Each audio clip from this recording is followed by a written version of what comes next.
আজকে একটা ভাই আমাকে ঘড়িটা দিয়েছে। এই ঘড়িটা বিক্রি করে আজকে আমার ছোট বোনের জন্য খাবার কিনে নিয়ে যাব। আরে দেখছি তোর হাতে একটা দামি ঘড়ি। আরে আসলে ওর ঘড়িটা তো অনেক দামি। আরে দাঁড়া, কি হয়েছে ভাই, আমাকে দাঁড় করালেন কেন? আরে তুই এত দামি ঘড়ি কোথায় পেলি? ভাইয়া, এই ঘড়িটা আমাকে একজন বড় ভাই দিয়েছে। এটা বিক্রি করে আমার বোনের জন্য খাবার কিনে নিয়ে যাব। এই তুই মিথ্যা কথা কেন বলছিস?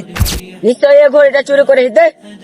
না না ভাই, আমি এটা ঘড়ি চুরি করিনি, আমাকে একজন দিয়েছে। দয়া করে আমার ঘড়িটা দিয়ে দিন ভাই, আপনার পা ধরছি। এই ফুকেন বাচ্চা, যা হওয়া এখান থেকে। ভাই প্লিজ আর ঘড়িটা দেন না ভাই, প্লিজ দয়া করে ভাই আমার ঘড়িটা দেন না। যা চল এখান থেকে, যা। فبالله كم تستطيب আমি এখন আর বোনের জন্য কিভাবে খাবার নিয়ে যাব? চল বাজারে গিয়ে ঘড়িটা বিক্রি করে অনেক টাকা পাবো। চ, ঠিক আছে, চ।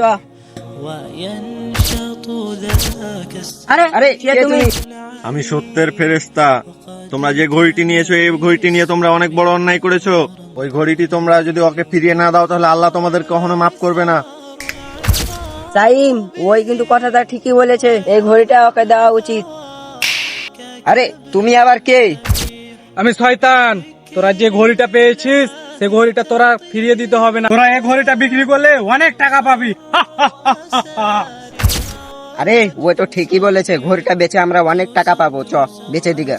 না, এটা করলে অনেক পাপ হবে। আরে ছোট ভাই দাঁড়াও, দাও তোমার ঘড়ি, আমাকে মাফ করে দিও। চলো তোমার বোনকে কিছু কিনে দেবো। বন্ধুরা, তুমিও যদি তোমার বোনকে ভালোবেসে থাকো অবশ্যই 50,000 লাইক এবং সাবস্ক্রাইব করে দাও।